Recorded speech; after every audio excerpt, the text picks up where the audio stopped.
You've probably heard that the Library of Alexandria burned down in one dramatic fire. A villain, a torch, centuries of knowledge gone in an afternoon. That story is mostly wrong. The truth is slower, stranger, and in some ways more tragic, because nobody actually decided to destroy the greatest library in the ancient world. It just stopped mattering to the people in charge of protecting it. Founded in the early 3rd century BCE under Ptolemy I, the library wasn't really a library in the way we think of one. It was closer to a research institute, attached to the Mauseon, a kind of state-funded academy for the era's best scholars. The Ptolemies wanted to make Alexandria the intellectual capital of the world. Let's check the details. And they were aggressive about it.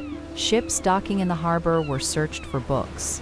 Any scrolls found were confiscated, copied, and the copies were sometimes returned instead of the originals. At its height, estimates suggest the library held somewhere between 200,000 and 700,000 scrolls, all the knowledge of the world, though no surviving record gives us an exact number, and ancient sources disagree wildly.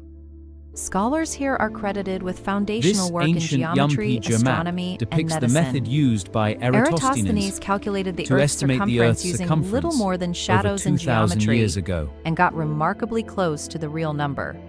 Here's where the popular story and the historical records start to diverge. The ages have passed. There wasn't one only fire that memory and ended it stone. all.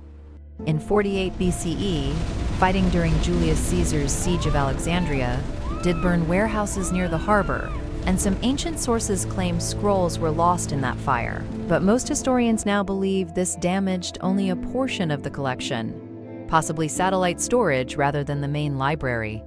The deeper damage came from something far less cinematic: funding cuts, shifting political priorities, and the slow exodus of scholars as Roman rule changed what counted as worth preserving. By the 3rd century CE, much of the original institution had already faded. A daughter library at the Serapeum Temple persisted longer, and its destruction in 391 CE, amid religious conflict under Emperor Theodosius, is sometimes wrongly conflated with the burning of the library in popular retellings. By the time of the Muslim conquest of Egypt in 642 CE, another moment often blamed for the library's destruction, most historians agree there likely wasn't much left to destroy. The Library of Alexandria didn't die in a single act of destruction. It died the way most institutions do, through centuries of neglect, broken funding, and the quiet decisions of people who simply stopped showing up to protect it.